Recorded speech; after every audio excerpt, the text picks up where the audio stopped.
There we go. Now we're live. I'm so glad Bart Gelman is able to join us today. He joined us before when we went through we had a great conversation on his book, Angler, which was well received. And this article in Atlantic just scared the hell out of us. You know, when we go back, when Trump was elected, people would say, don't worry, there'll be smart people there. Those smart people will be guardrails and will act from being his worst self. But in each situation, we've been surprised, but we shouldn't be surprised.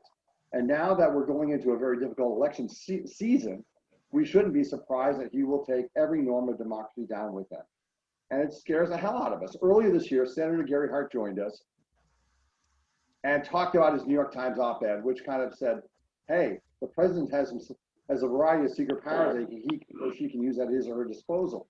But this article is 10,000 words of holy crap, that this is what may happen. And my guess is this is what will happen. Donald Trump has basically communicated to anybody who wants to hear, I do not intend to leave quietly. I do not intend to have a seamless transition of power should I lose. And you know, he's basically communicated with his desire to make sure that Judge Barrett is in fact confirmed with the Supreme Court. And that's where we stand. And now that we're all scared crapless, I'm going to hand the baton to Barton Gelman, who will join and talk for a few minutes. And then we'll go into Q&A. We'll do 90 minutes of this or thereabouts. And go for it. Thanks for having me here again.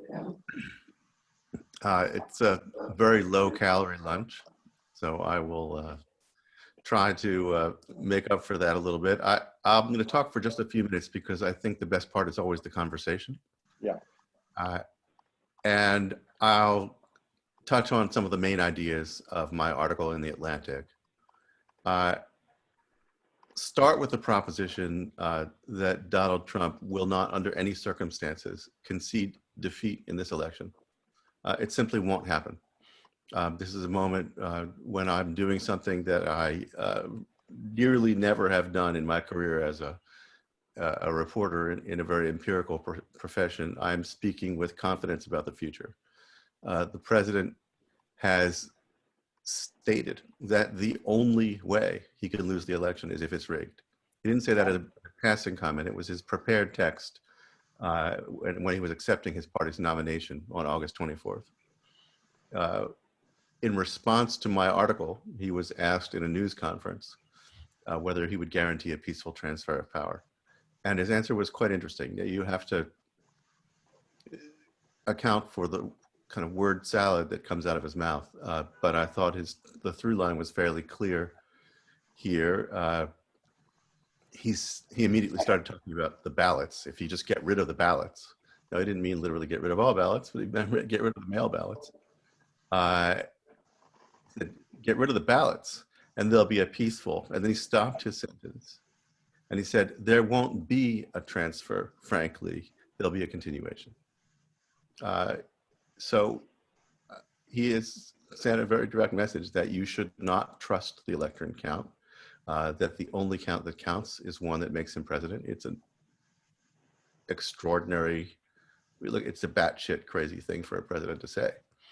And a profound betrayal of fundamental principles of how democracy works. But that's his position. And the problem is that it's not akin to a baseball fan saying, my team did not just lose. He's not taking an accepted fact and simply refusing to believe it.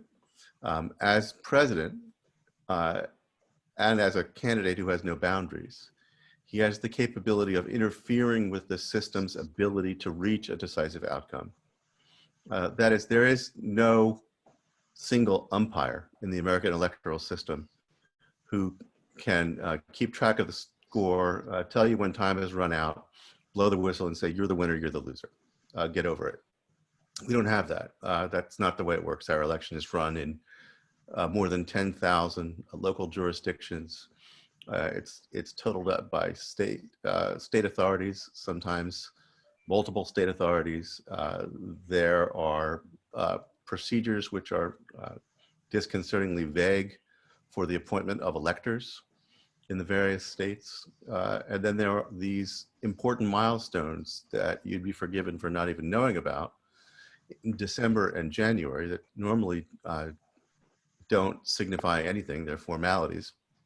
But according to the Constitution and statutory provisions, are the way we actually elect a president. So there is a so-called safe harbor deadline for the selection of electors on December 8th. There's the day the Electoral College actually gathers in respective state capitals and casts its ballots. 3 weeks go by, and then on January 6th, Congress formally counts those ballots. And there are things that Trump can do to bring chaos to each of those stages and to bring conflict to those stages, regardless of the official count of the election. So I'm quite concerned that he is capable merely by refusing to concede. And concession is the way we've ended substantially all of our elections, all of them since the 19th century. Concession is the way we know it's over. We don't, I mean, just think about every election when you wait for the loser to come out first and then confer authority upon the winner by saying the people have spoken. The other guy is my president now too. That's what they say. And Trump not saying that leaves us searching for a substitute who is not obvious. There is a caveat here and a brighter scenario, which is because a lot of this has to do with the likelihood that the election result won't be known on the night of, because there are so many mail-in ballots. There will be many tens of millions. There might be 100 million mail-in ballots, probably not. They're processed more slowly in most states. And so you'll have a lag time between the initial counts and the final count. And the concerning scenario is that Trump will look like he's ahead on election night because most of his supporters are voting in person. When you poll people on their intention to vote in person versus by mail, the in-person voters trend roughly 2-to-1 Republican.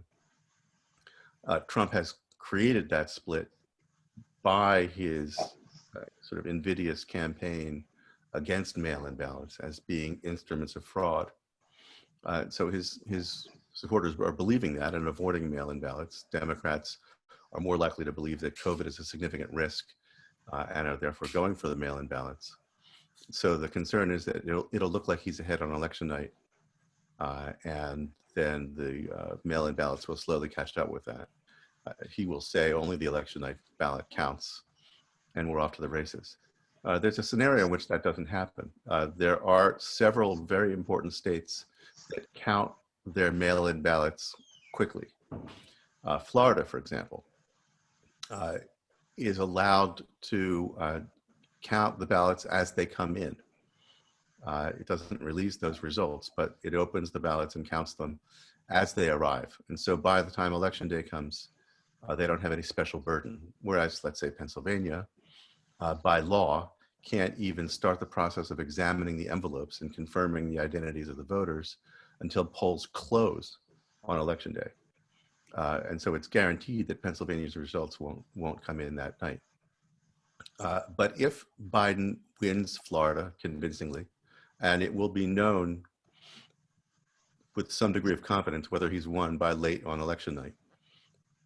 And likewise, in Arizona and in North Carolina, important swing states, where the early vote is counted fairly quickly, then it will be much harder for Trump to spin the idea that he is winning on election night and try to halt the vote counting from there. But we have a long way to go in these next 3 weeks before we know the answer to that. So why don't I stop here and let's talk about it.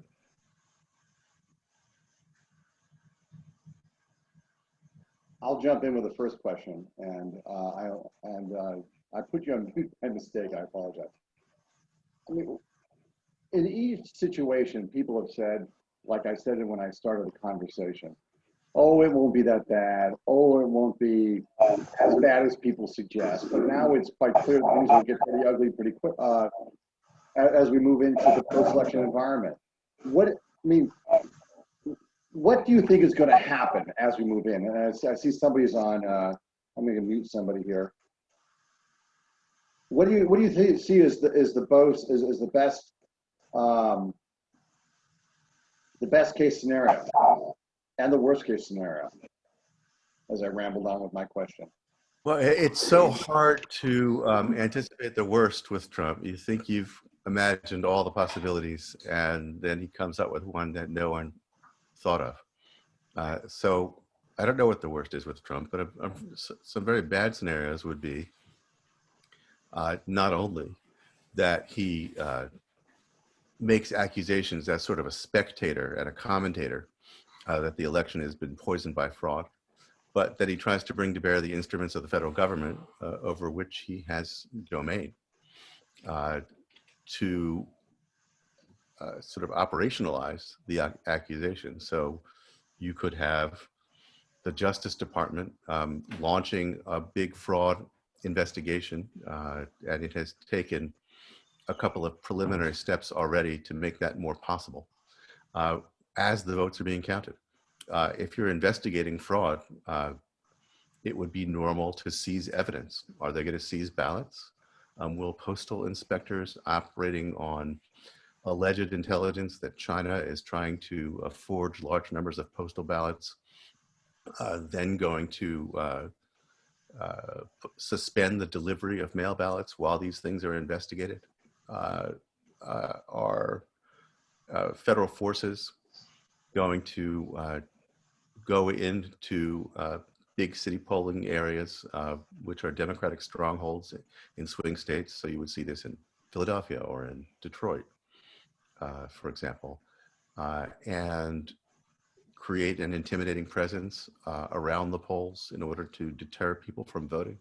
Are Trump's militia friends going to do anything like that? I mean, Trump has raised a so-called Army for Trump, encouraged able-bodied people and Second Amendment fans to go to polls and watch and make sure nothing untoward happens.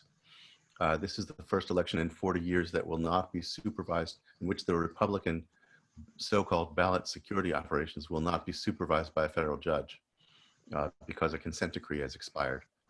So what they'll do with that newfound freedom has yet to be seen.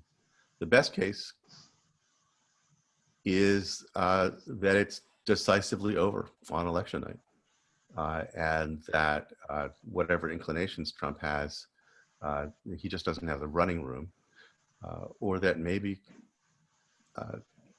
some of the people who would have to be instruments and allies of his in order to challenge the vote effectively, other Republican leaders or instruments of the state, won't go along, pretend not to hear the orders, or refuse to carry them out. He will not concede. I'm quite certain of that. But he may not be able to interfere.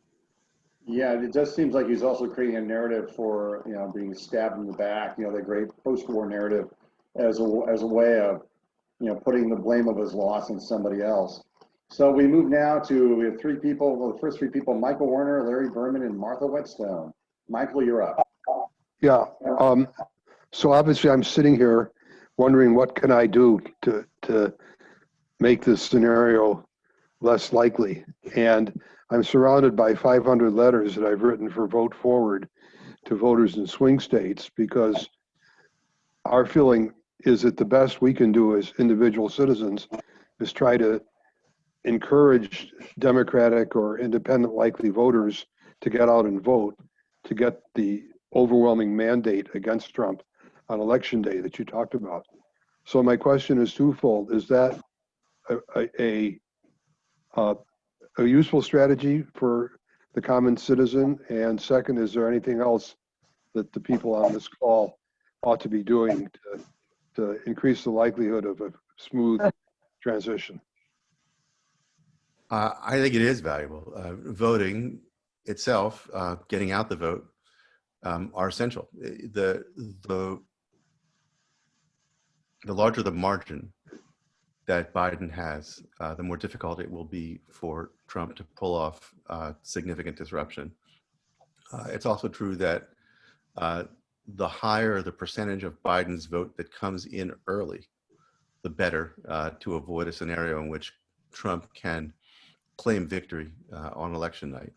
So I personally have decided I'm going to vote early in person rather than vote by mail, which had been my intent, because I live in a state where the mail-in vote takes a long time to count. So if you're in Florida or in North Carolina, you don't have to worry about this. If you're in Arizona, you don't have to worry about this. But if you're, especially if you're in a swing state that counts slowly, that would include Michigan, Wisconsin, Pennsylvania, then you should think about voting in person if you can, because you don't want that. It's known by academics as a blue shift, in which the overtime count, which is made up of late reporting precincts and provisional ballots and absentee ballots, shifts towards Democrats, shifts the tally toward Democrats. You saw it in California in the 2018 midterms. You saw it in Arizona. You saw it in Florida. In fact, Trump tweeted with great alarm about the fact that his friends in Florida were losing margin every day that the vote was counted, and began insisting that only the election night count should be validated. That was the first time he claimed that I know of that the overtime count was fraud, and that may have a big part of the reason for Trump's campaign this time on those grounds. But I mean, I think what you can do also depends on where you stand in relation to the election. So if you work for city government, I would want to see that you are thinking ahead about who might try to come in and disrupt the election, and how you can protect the right to vote, how you can protect the integrity of the polling places from outside interference. So go talk to your police chief, talk to your mayor. If you're in the military chain of command, you need to be reminded of your obligation under the Uniform Code of Military Justice to disobey unlawful orders. If you're a civil servant working for the permanent government, this is the time when we need you more than ever not to go along with something that is illegal or unethical or just seems wrong, just because someone more senior in the chain told you to do it. So, I mean, I think everybody's got a role to play in this. Okay, now we move Thank you. on. Thank you. Now we move on to presidential scholar Larry Berman. Thanks, Bob. Bart, I agree totally with the scenario that you've laid out. I want to just ask you a question about the optimistic scenario, the best optimistic scenario, which is, let's say that the Biden numbers are just overwhelming. But I still don't think Trump will accept defeat, because, I mean, he really is, batshit crazy, as you or other people have said. And he's very calculating. I mean, this is all very calculated. I actually even think it's calculated for setting him up if he should lose, for what he'll do after this. Aside from avoiding prison, there are other things that he's positioning himself for politically, I think, as a voice of, Yes. of opposition or something. But I was thinking of Nixon and Watergate and impeachment in particular. And Nixon would have, he held on as long as he could until the diehard senators came to him, his loyalists came to him and said, the gig's up. And he realized that he was going to lose that support. Do you think in the Republican, who, if any, in the Republican Senate, those who have not demonstrated very much spine to begin with, but they have to believe, I believe, in democracy more than Trump does. They have to, some of them have said things like the election will be fair, we can trust mail-in ballots. They've at least said the right things. Who amongst that group do you think might organize a group of them to go see Trump and tell Trump the game's over, or would they go public? They haven't done it yet, but I see that as the only feasible scenario, that some of these Republicans in the Senate would come to him and say, you can't carry this on any longer. First of all, do you agree with that? And secondly, do you think who amongst them might do that? So, I mean, the question is, who's the Howard Baker in this scenario? Who's the Republican leader who tells the president he can't go on any further? And here I'll retreat to my usual my usual stance when it comes to prediction, which is that I don't know. And if you could commoditize my predictions, over a long period of time, you would make money by selling short. So don't count on this, but I don't see any of them doing it. If you asked Republican leaders now whether they respect the election, whether they would knowingly try to overthrow the results of the popular count, they would recoil from that, I'm quite sure. And they would say, no, I would never do a thing like that. But Trump's genius, and he has several kinds of genius, I think, among other things, is that he's very good at suborning people to cross lines they never thought they'd cross by a degree or two at a time. And the Republican Party doesn't need a lot of encouragement from Trump to buy into a narrative of voter fraud. And so it's not going to be, let's overthrow the results of the popular election. It's going to be, these results are rigged. There's something that smells bad about this. You saw it in 2018.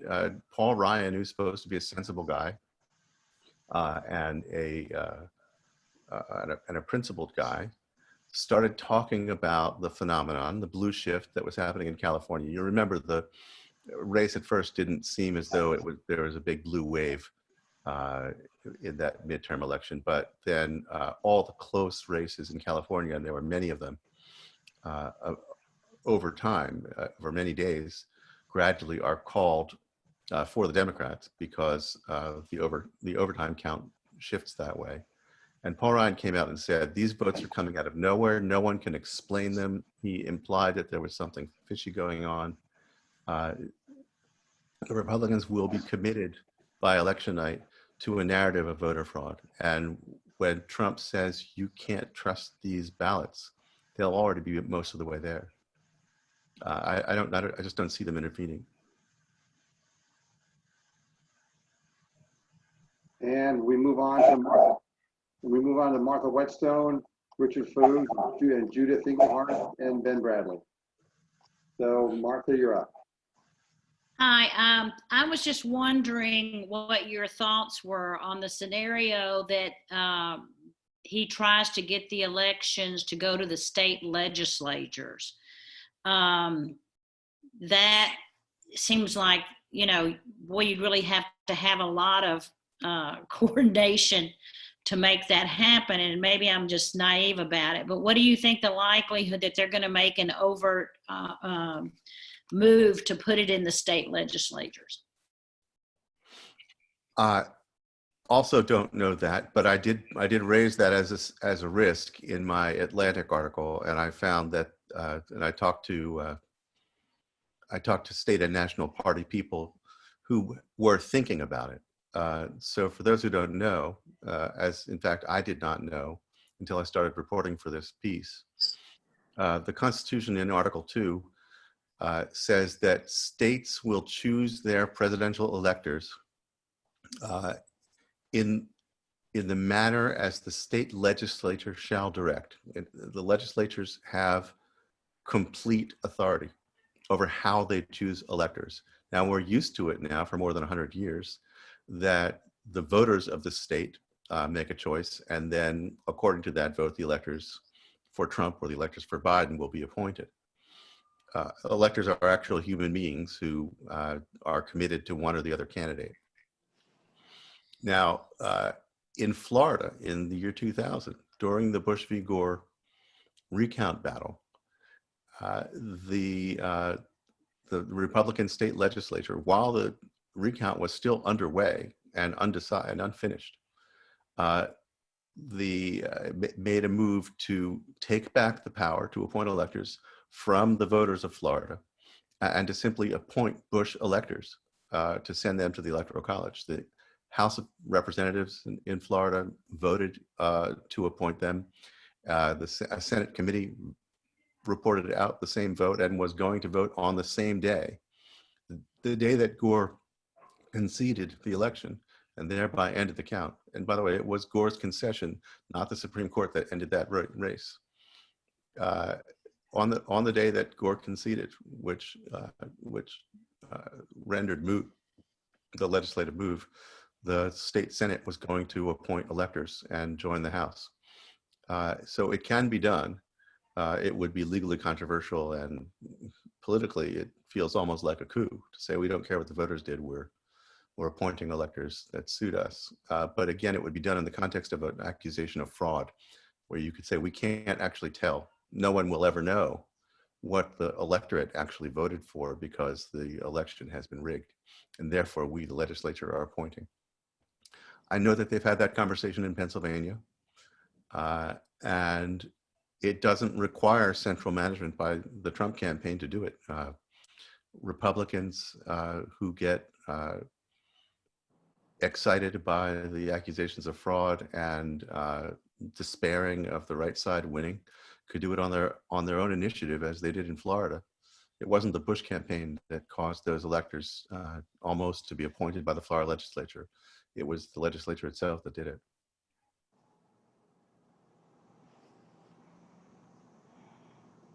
Okay, next we move on to Richard. We move on to Richard Foos, Judith Englehart, and Ben Bradley. Richard, you're up. Okay. It's the fact that geez, my phone's ringing. It's the fact that there's It's the fact that there's I'm sorry. Maybe, let me mute and get me next.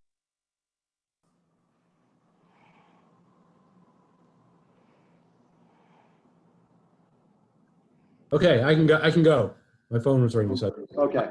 It's the fact that we have Democratic Secretary of State and governors in North Carolina, Pennsylvania, Wisconsin, and Michigan help our cause and mean that there could be less fraud or less suppression, et cetera, et cetera.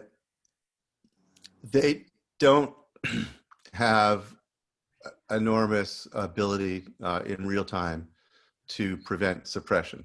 Suppression is going to be about whether this 50,000 strong army for Trump is able to intimidate voters into not showing up.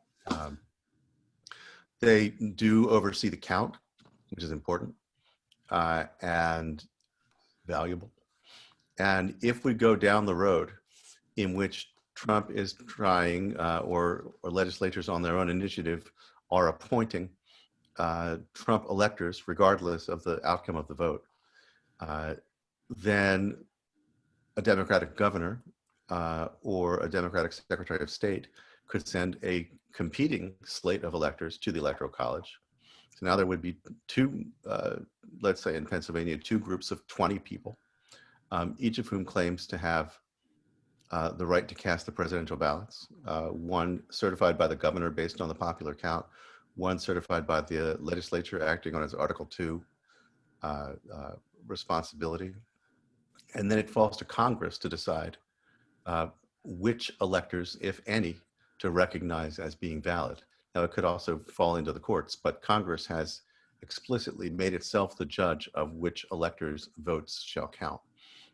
And therefore, it matters a lot whether the Democrats take the Senate during this election, because it's the new Senate that forms on January 3rd that will be called upon to help make this decision on January 6th. There's a joint session of Congress that would oversee the count, that will oversee the count, and it will be presided over by the president of the Senate, who is Mike Pence. Okay, and we'll go back to Richard Foos. I mean, I'm sorry, we'll go back to Richard, and then we go off to Ben, because I think Richard had he had a little phone issue. Richard, you're up.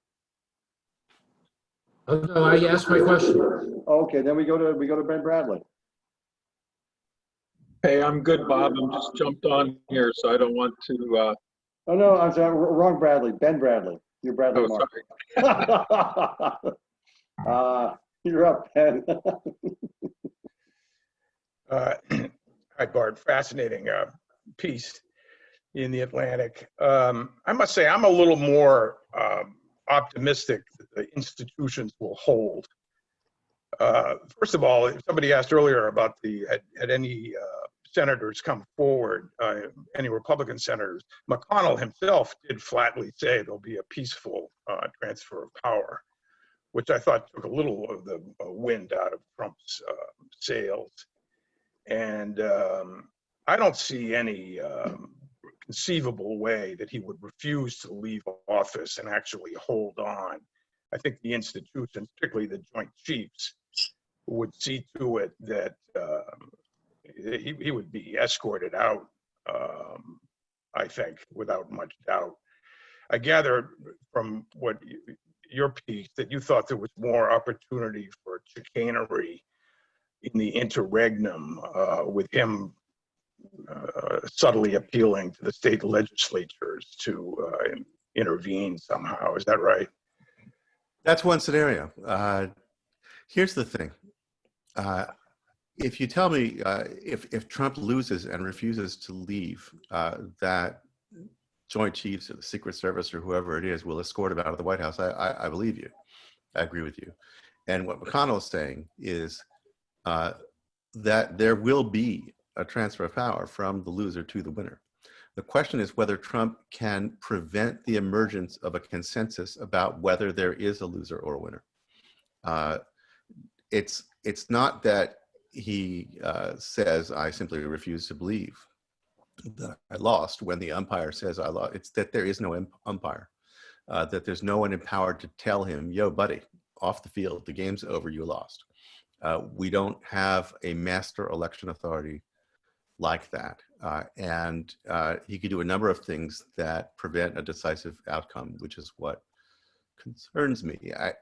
It works better the closer the election is, and it works better the more overt cooperation he gets from other Republican leaders and from institutions that are normally supposed to follow the orders of the president. I am worried about the Postal Service declaring that there is an ongoing foreign intelligence operation to forge ballots on a mass scale, and that they are halting delivery of mail ballots, or that U.S. Marshals will seize ballots as evidence of voter fraud in an ongoing investigation that happens to launch on election day. If Trump were to order these things, he's the chief law enforcement authority. If he orders the National Guard to do something, he is the commander in chief. They are supposed to listen to him. And we don't actually want our military leaders to have a whole lot of independent decision making on whether or not to follow the orders of the president. That's not a culture that we want to foster in this country. And so, just as he made it ambiguous whether he obstructed justice during the Mueller investigation, because after all, the president does have the right to fire the director of the FBI. He could make it ambiguous what is the right thing to do, and whether the election, whether the votes have been properly counted, or whether it's been possible to finish a count. I ultimately am an optimist. I ultimately think he's not going to get away with this, but this is not going to be a normal election. It is not going to go smoothly. Even if there is something close to a landslide, it is not going to go smoothly or normally, and we need to be ready for that. So you think even if it's a landslide and those early states do come in, North Carolina, Florida, and Arizona, and it's apparent that it's a decisive win, if not a landslide, that he won't concede immediately? I think the networks are going to be reluctant to call it and the AP will be reluctant to call it. The AP is what many other news media rely on, as you know, Right.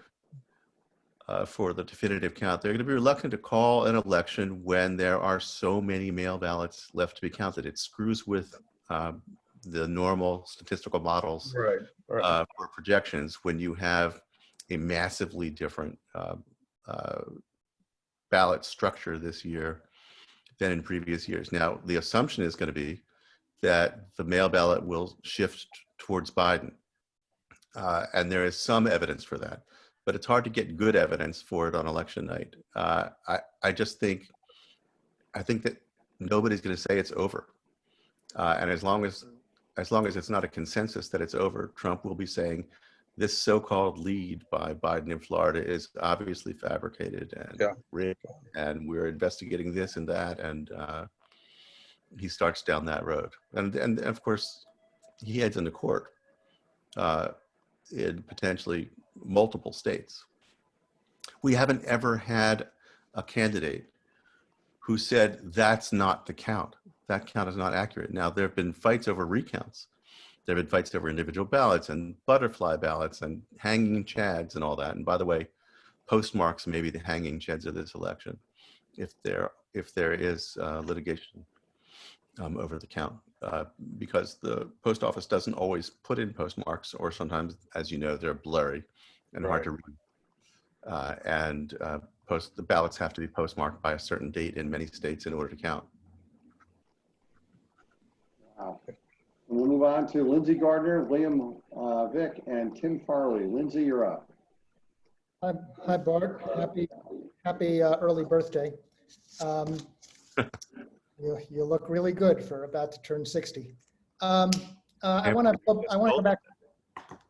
go back to something Larry touched on. You focused on your writing about ways in which Trump can resist the will of the people, but I haven't read anything you've written on really speculating why, other than his need to win. But what if, it's a big if, but what if he's rational and he knows that he's lost? Then from his point of view, his concession, really peace, has value. As Rob Blagojevich said, it's, he has something that's effing golden. Would you give any thought with us to what he could trade that concession, what he could trade peace in this country for? Not so much a television network, but could he trade it for a covenant not to prosecute him, both at the federal and state level? Is there anything else that he has the standing to negotiate? Because remember, he fancies himself a deal maker, other than retaining the office of the president. Or that's very interesting and a useful line of speculation. You've named the only thing I can think of that he would regard as sufficiently valuable to consider the kind of laying down of arms that you're talking about. Is there something else you have in mind besides prosecution? No. I mean, that's the big one. Of course, he's, we've all read a lot that even if he pardons himself, that wouldn't extend to Cyrus Vance. But again, if New York is the thing that's standing in the way of peace in the country, maybe Cy Vance lays down his arms. Yeah, it's interesting. There's a group called the Transition Integrity Project. You may have read about it. I mentioned it in my story. And they ran a tabletop exercise, like a war game of the election under several scenarios. And they had experienced politicians and strategists and academics and journalists to run through representing the different sides. And in one of those scenarios, where Trump had lost decisively, he bargained for a promise of a pardon by Biden. So, it's a plausible scenario. I do think the fact that the pardon would not cover state authorities undercuts that. I mean, 2020 has been so wild that I mean, could the New York DA and Attorney General get involved in negotiations over the transition of power in Washington? I suppose I'm not going to say anything couldn't happen. But I think what drives Trump more than anything is just psychopathology, and that he simply can't tolerate being a loser on this, and will fight with everything he's got to prevent that outcome. I don't even know that it's especially instrumental, although that also, the fact that he's worried about, I mean, money and his business interests will be high on his list. Avoiding legal jeopardy will be high on his list. But I think even without those, he would be fighting. Wow. I skipped over Judy Engelhardt. I apologize. So Judy, you are up next. Thanks, Bob. This is a fascinating discussion, and thank you very much. My issue is a little bit different. I can't trust any of the polls anymore because of what happened in 2016. None of us can trust them. So I'm relying on the odds makers in Las Vegas to tell me who's going to win this election. Is there a better way to determine what the polls say? Is there a poll to trust? I mean, Larry Sabato used to be my main guy in 585, but now it's Las Vegas odds makers and sometimes the guys in England. So what do we do to find out what's really going on? Thank you. Well, that's interesting. What are the odds makers saying now? Well, it's going up and down, but Biden's been ahead. I'm surprised you're not following that. I am not following the odds makers. Maybe I should be. Yeah, because people are betting on this election. Oh, I know. They're betting. I don't know how the betting track record stacks up against the polling track record. It's better. It's much better. If the polls are off right now as much as they were off in 2016, Biden still wins. The thing is, projecting turnout and who is a likely voter is difficult. We still don't know what's going to happen in the next 3 weeks. I mean, there's always a surprise near the end. We don't know what it's going to be, but something's going to come up that could influence the vote. On the other hand, this has been a stunningly stable election in terms of the lead. I mean, it's been there's been an absolutely sort of steady group that won't leave Trump no matter what, but it's not a majority. And there has been a steady lead for Biden among voters every way you can slice them. I heard Nate Silver in a podcast from 538 say, I just happened to listen to it today, that right now he says 3 weeks out, based on an average of all the polls and his own reliability ratings for the polls, that Biden has an 85% chance of winning. That if the same numbers held true on election day, then Biden would have a 95% chance of winning. Yeah, the 85% is about 86 is what the odds makers say. So that tracks okay. So I'm okay with that. This has been absolutely fascinating conversation, and you are to be commended for lowering our anxiety levels a little bit. Well, I don't know. Most people tell me that I'm adding to their therapist bill. Sir, you didn't lower mine. After reading the article, I was up for 2 nights running. Good. My condolences. And really, your health is everything. So I would advise you not to read my next one. And with that, as we clutch our chairs, we'll move on to William Vick and Tim and Sarah. And I feel like this is really interesting.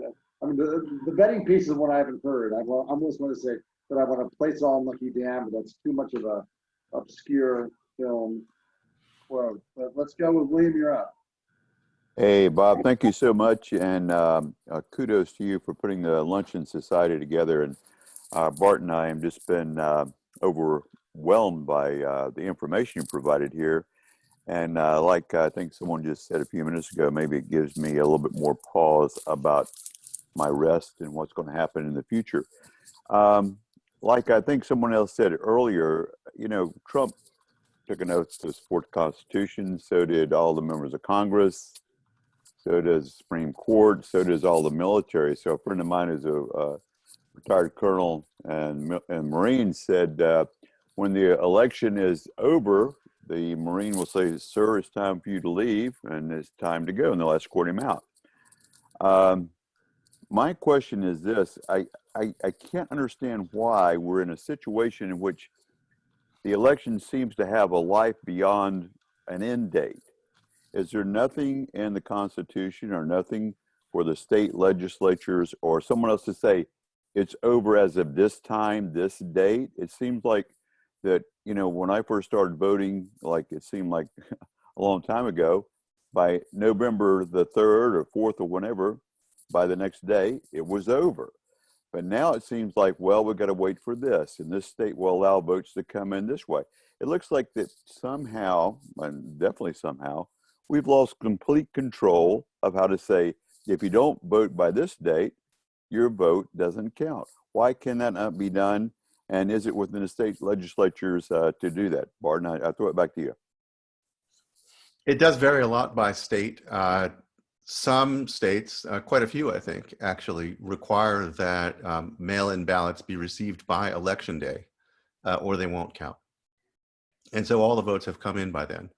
But think about what a mail-in ballot is. It's commonly an outer envelope where it's got a barcode, and you fill in your name and address and all your proper identification. You sign an affidavit that's actually printed on the outside of the envelope that you are you and you live in the proper precinct and this is your vote.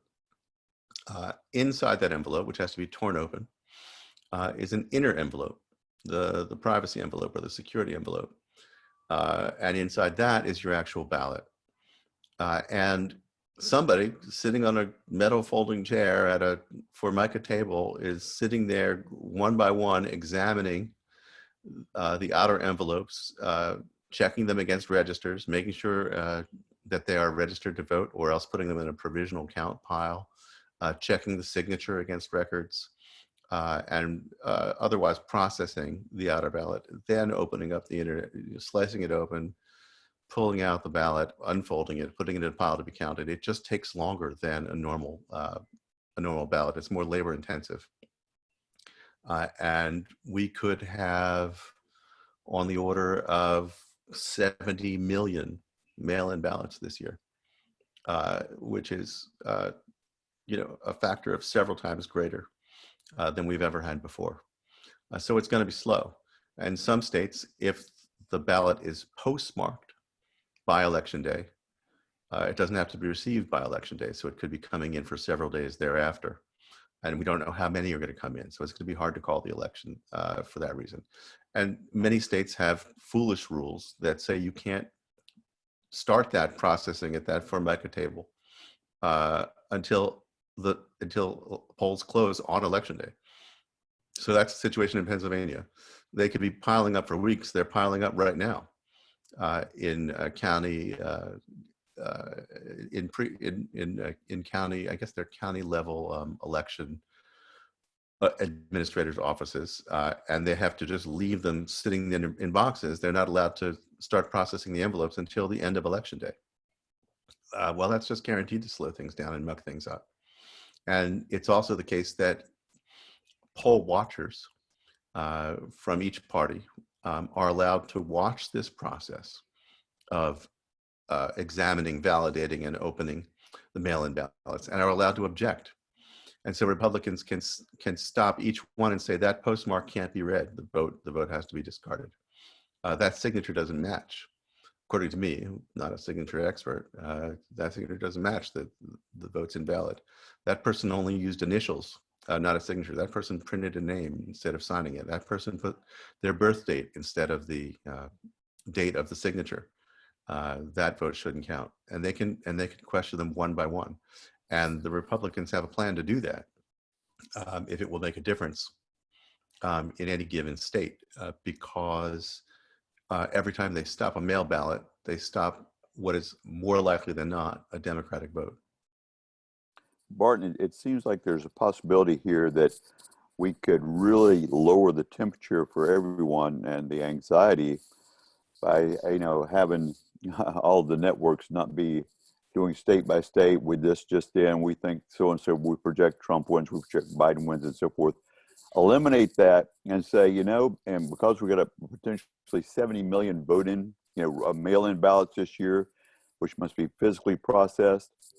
It should be stamped or, postmarked by the November 3rd. However, we're not going to start doing any counting or projecting until 30 days later or 2 weeks later. That way we don't get all the speculation about lying, cheating, and so forth. Why not just say, because of COVID-19, this is an unusual year in many ways. Let's not do any of that. Let's say election's over November 3rd, postmarked by November 3rd. However, the physical counting will take a long time. So we will give you updates in 2 weeks and then 2 weeks after that. I think what happens is people's temperatures go down. At the same time, those people responsible for overseeing the physical counting of the ballots can do their job. I mean, I think makes sense to me. It's been talked about that if not waiting 2 weeks or 30 days, that the networks need to be much more disciplined this year about what they know and what they don't know. And in fact, they have sophisticated pollsters and political scientists and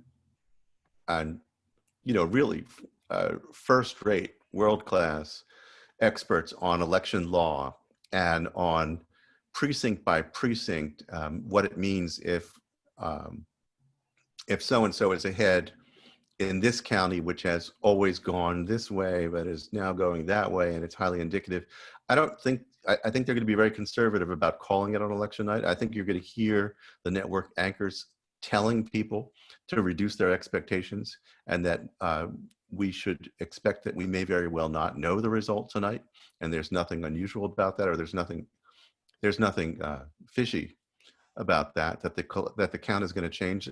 They've all been warned and understand that this year is going to work differently, and that they need to reduce people's expectation of a quick result. But there are some things that they will know, and I don't think you're going to get them to hold that back. I think they're going to try to tell you the data they've got and try to put it in context.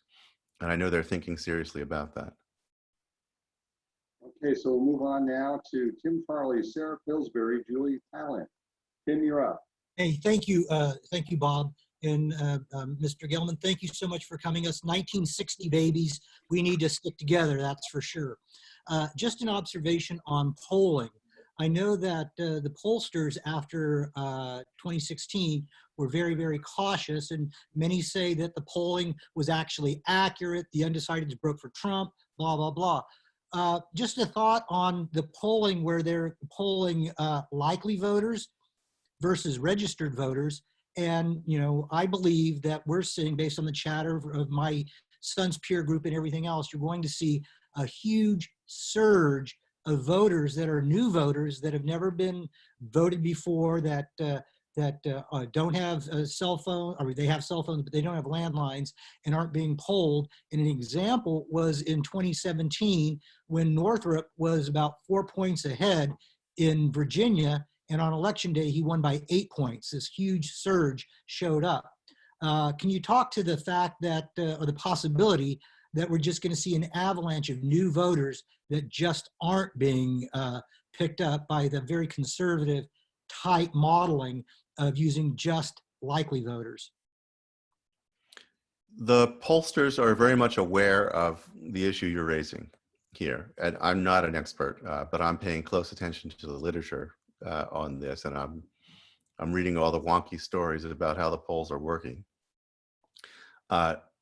All the models are forecasting very high turnout this year, and they are trying to account for that. And the thing with the cell phones, high quality polls are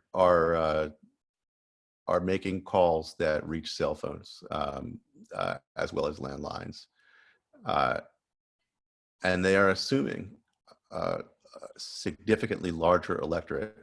But when you start doing that, it's hard to know. It's hard to know how they're going to break. It's hard to know how many more are going to vote.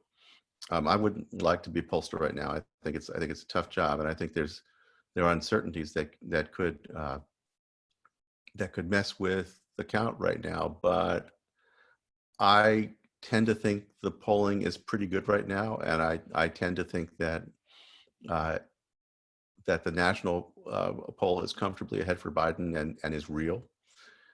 The state by state polls in the battlegrounds are close enough that they leave room for things to change or the outcome to be different than they seem to show right now. I'm much more worried about the state by states in the battleground states, and I'm frankly concerned that there's sort of there's mischief available to Republican governors and state authorities. What won't DeSantis do in Florida to give an extra point to Trump on the day of counting? These are real issues, but I tend to think the polling is pretty good. Just to go back before we go over to Sarah, in California, there was something called the Bradley effect. In 1982, when Tom Bradley ran for governor, he was up several points, and then Duke Nugent had pulled it out in the end. The thought was that polling goofed because there were people who didn't, a certain sliver of people who didn't want to appear racist by siding for Duke Nugent, and they had told the pollster they were supporting Bradley. My question is, as we go to 2020, is the reverse Bradley effect in play, where people may say, yes, I'm for Trump quite silently, but I will say I'm either supporting Biden or I'm undecided, because for me to telegraph that Trump vote, it may suggest that I'm somehow racist. Have pollsters bake that into their analysis? Pollsters are definitely looking for systematic reasons why people might misreport their actual inclinations. And this isn't, I don't think there's actually a whole lot of stigma to supporting Trump. The Trump supporters are true believers and are surrounded by other Trump supporters and get all kinds of self-feedback from their social networks. I personally doubt that there's a Bradley effect going on here, but pollsters do have techniques they use to try to correct for it or to try to pick it up. For example, on race, I know one of the tricks is to ask what your neighbors would think if a Black family moved in around the corner, and instead of asking you whether you have a racially biased view yourself. And with that, we go to Sarah Pillsbury, then Judy, Steve, and Lou Filament. Sarah, you're up. Hi, everybody. Nice to see you. And thank you so much for joining us today, Barton. Just an amazing article and wonderful what we're talking about today. I can't help but note something that Judy just put in the, and I'm sure you've seen this too, that the Republicans are putting up fake voting boxes for people to drop off their ballots. So people have been dropping off ballots in boxes that they think are official. And I'm not sure whether the Secretary of State can even count those ballots, because it could be tampering for anyone to touch something that has already gone through another party that shouldn't have had anything to do with the ballot in the first place. You see what I'm saying? It's vote tampering. So that could be going on in other states, Judy. I don't know. I want to say I'm not that so worried, but I wanted to make one funny thing from Minnesota. To your point on the Bradley effect, we had the Ventura effect in Minnesota. Okay, one of the reasons people were so damn surprised that Jesse Ventura was elected is because there was a whole lot of people who wouldn't admit beforehand that they had voted for Jesse Ventura. But man, I'd like to see Jesse Ventura in the White House now. I mean, compared to what we get, I'll tell you that. Um, another thing that happened in Minnesota is that when Mark Ritchie became Secretary of State, he didn't get to move in, right, to that office until the day he was actually sworn in. So I wonder what people are thinking about in terms of, even if Trump can sort of concedes, physically getting him moving. Someone mentions in the chat, would he even show up at the inauguration? And it's easy to focus on Trump, but there's a lot of bad actors out there. What kind of problems do you anticipate in the transition? I mean, they don't, there's a lot of people that aren't going to want to make it go well. Okay. So suppose Trump is obliged to acquiesce. He never concedes. He says the election was stolen, but he ceases Right. operational efforts to actually interfere with the result. It will be a very rocky transition. So I'll make one more prediction. No, of course, Trump will not go to the inauguration. He just won't do it. He won't. He will not give it the implicit authority of his consent. In every transition, when one party has lost and the other party has won, you get efforts to burrow into the bureaucracy, to turn political appointees, for example, into permanent civil service, to race to get federal regulations signed or deleted, to make all kinds of personnel appointments, to sign all kinds of contracts. It'll be worse this year because there are norms about what you can and can't do during this interregnum. It's 79 days between election day and inauguration day. There are norms about what's appropriate and what's not appropriate, and those will be out the window. I imagine there'll be even more overt grifting on behalf of Trump businesses, and there could be efforts to sabotage. There could be efforts to destroy records. It's very unlikely that there will be productive liaisons with Trump transition teams talking to the Biden transition teams about how to make things work during the handoff. I think it'll be messy and ugly.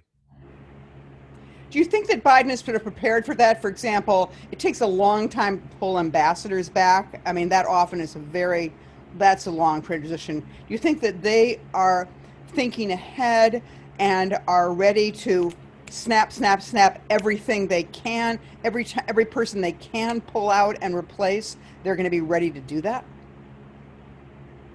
Biden has some very competent people working for him who have government experience and know how things work. And I think they're putting all their effort and energy appropriately right now into winning the vote. Yeah. But I think that they are paying attention to the possibility that the election could be stolen from them, and that Trump has a lot of hijinks in him during that interregnum of 79 days. I think there are people who are planning for that, and I know they've recruited a lot of lawyers for that.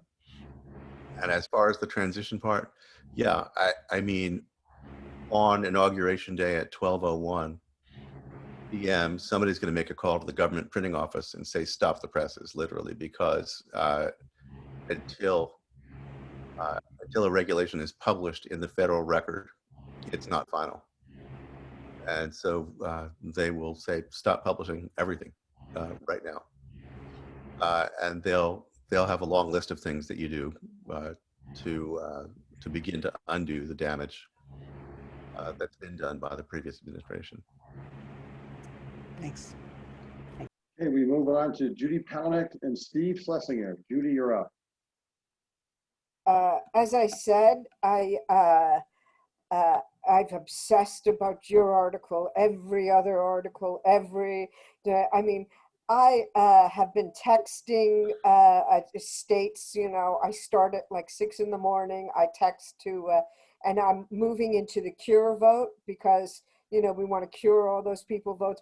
The strategy has been of the party, which I thought was wrong once all this election fraud came up and all these, you know, and all these various scenarios, that we should have focused not on mail-in voting, but actual in-person voting, early voting, because my vision is that they're going to destroy, 200, 300, 400, 500,000 ballots. We've already seen, cutting polling places, making Texas more difficult, all these things, California. So I don't know that I believe this election is going to be stolen. Even every single one of the scenarios that you outlined are possible. They've been thinking about them. They're planning for them. And the Supreme Court, this is why I even think that the Supreme Court and this pushing through this justice, who is so unfit and is so nakedly already, there will be, what is it, 3 or 4 that ruled on the Bush-Gore campaign. I mean, they are preparing her to fuck the ACA and all that's a part of my language. I think they're really preparing for this contest and, to bring it to the court and to shut it down. In your view, where really, I mean, even if he wins by a majority, are they going to accept this? What about all these senators? What senator seems to be able to be along in this process? You did the Paul Ryan. I mean, so I don't know. I don't feel, I would love you to just make a comment about how woe are we, or maybe I'm worrying for nothing. I've played every doomsday scenario out there. So, I mean, do you see a potential upside here? A path to Yeah, victory? I go a long way toward agreeing with Ben Bradley that the system will hold. I mean, look, Trump is a weak authoritarian. We know what he would like to be able to do. He would like to put Hillary Clinton in jail. He wanted to fire Mueller. He would like there to be felony charges filed against Barack Obama and Joe Biden. He has said so. He is campaigning to get his attorney general to do this, and yet the system has held. He has not. He has broken the law. He has bent the bureaucracies, but he has not taken full control. A proper despot would just appoint himself the next president. He wouldn't allow an election to go wrong so that he has to try to undo it. Trump doesn't have that kind of power, and so he's got the ability to affect things on the margins, which could be very dangerous, and I think are very dangerous. I can't bring myself to believe that the election will actually be stolen if people are alerted. People just can't expect it to be normal. It dulls your reflexes if you think this is going to be like other elections, and that all that matters is people will go to the polls and more votes come to Biden, and that's the end of it. It's going to be complicated. We risk extra constitutional events, and people have to be ready to stand up for the system when the time comes. I'll just comment on one more thing you raised, which is the Supreme Court.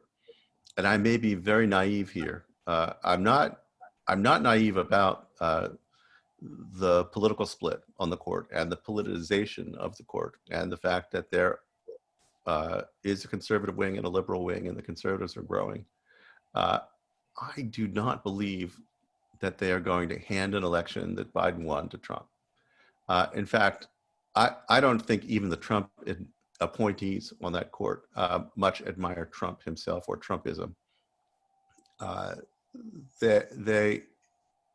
think they find him very distasteful, and I Except think for Kavanaugh, that who got bailed out 250,000 or whatever.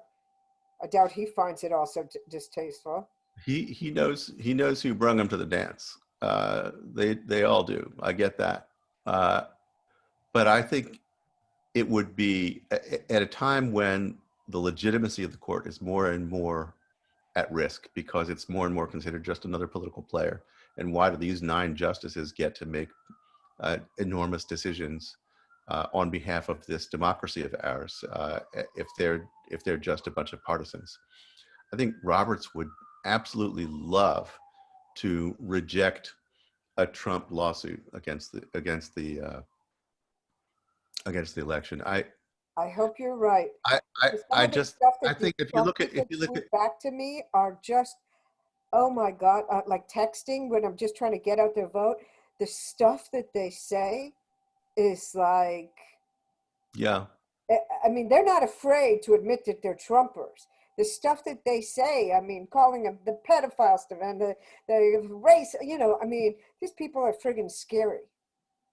Yeah, I've had a few of them in my inbox. Yeah, I bet you have. They're scary. Wow.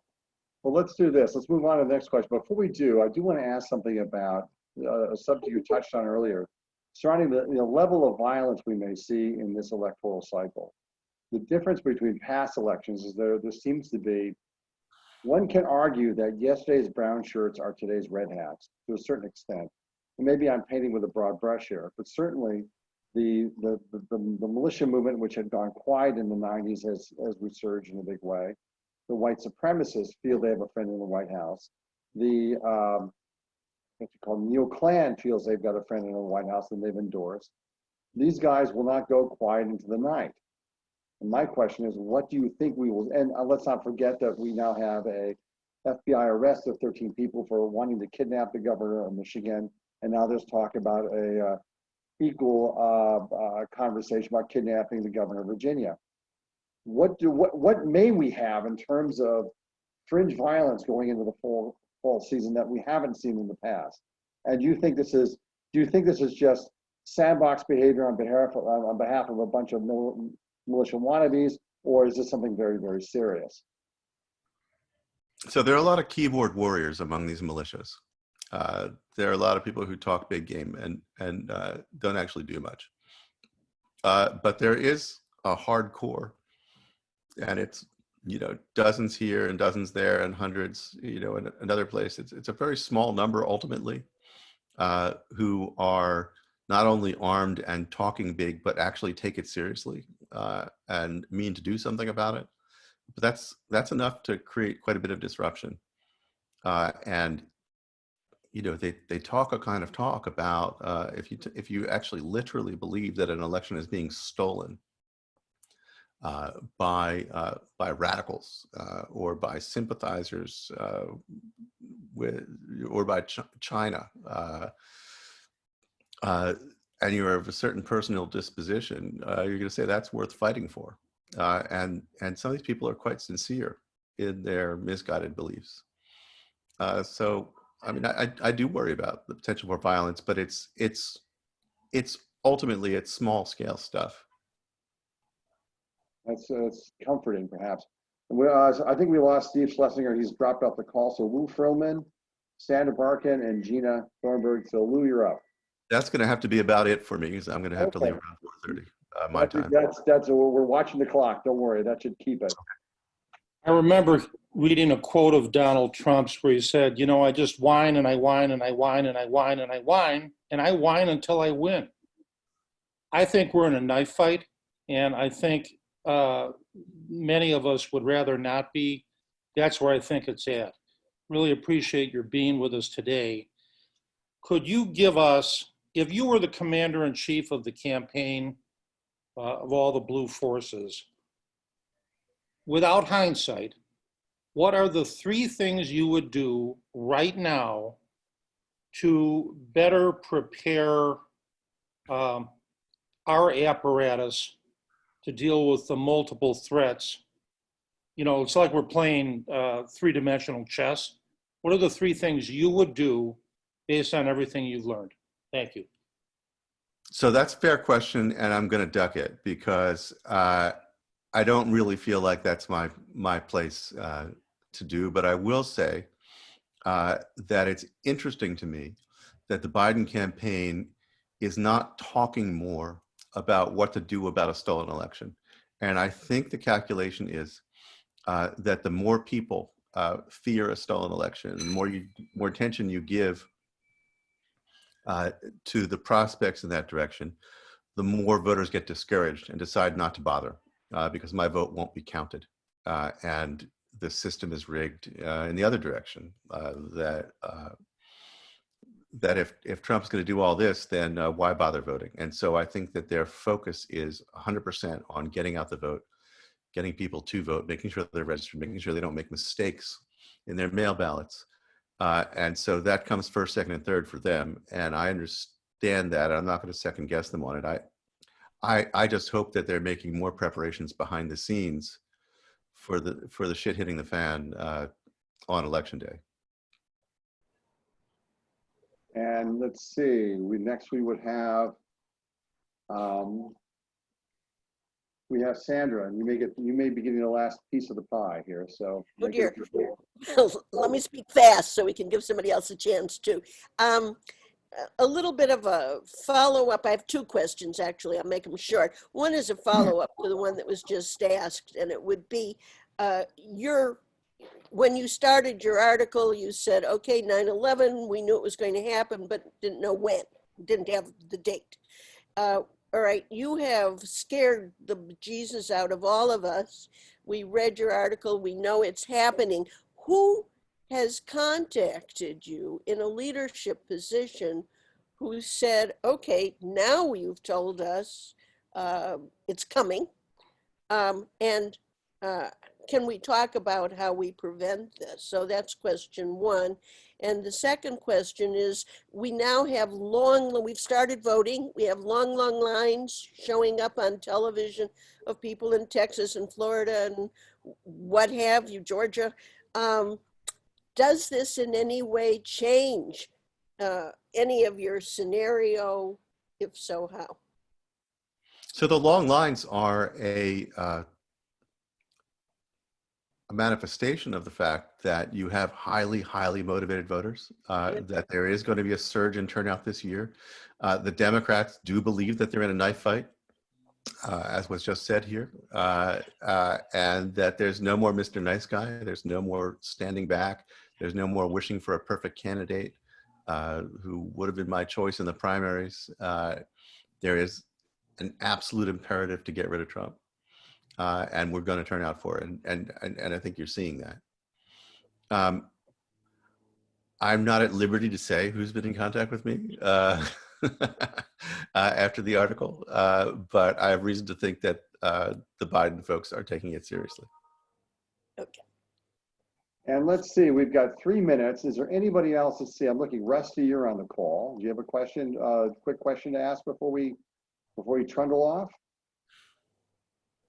There he goes. No, Bob, I'm appreciative of coming in late and still getting to hear a little bit of Bart's point of view and the warning. I guess the really quick single question I would have, Bart, is to what extent do you think Trump knows he's lost and in fact he is looking to start a revolution by playing only to his base and even aggravating or calling on the Proud Boys and others?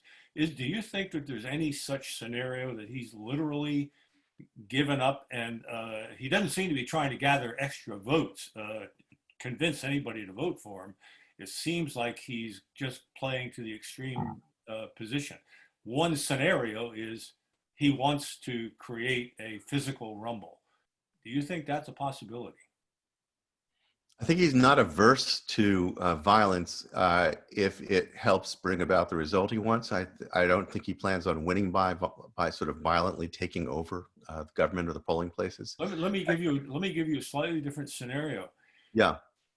If he can convince Biden and even Republican leadership, serious Republican leadership, that he has the power to create serious violence, then he could cause them to activate Article 25 and negotiate with him where he gets a free pass and doesn't go to jail if he does not create violence. Is that a scenario that I mean, he's a deal maker. That's one way he can make a deal. I think it's going to be his last resort to try to negotiate a deal on the way out. I think he intends very seriously to prevent that result. I think that he's He's a master of chaos. He knows he's losing. He is accustomed to cheating as much as he can, to throwing up a cloud of dust, to taking things to court, to taking extreme positions because he just wants it more than the other guy does. And if he just sits there and insists, he's found he can get his way. I think he is also driven by pathology. I believe that he is an out of control personality who plays to his base because he desperately needs the approval he gets from them and the narcissistic supply of his rallies, and he doesn't care about building on the base. I mean, ordinarily, what you do is you maintain your base and you look for a coalition that gets you across the finish line. He's never done that. That's just not the way he thinks. It's not strategic. It's personality driven. I have to think. Look, I want to thank everybody for letting me talk at you all this time. And great. I want to thank you too, Bart. We sold about 53 books, which is pretty good. I'll get all the information off to you. The book plates will go off in tomorrow morning's mail. And folks, I want to thank you all for coming. I want to thank Bart for working us into his very busy schedule. And we'll see you back on the 26th with Jack Devine of the CIA. Hey, thanks so much. Thank you very much for coming today. Bye-bye now. Thanks, Bart. Thank you. Thanks, Bob. Thanks, Barton.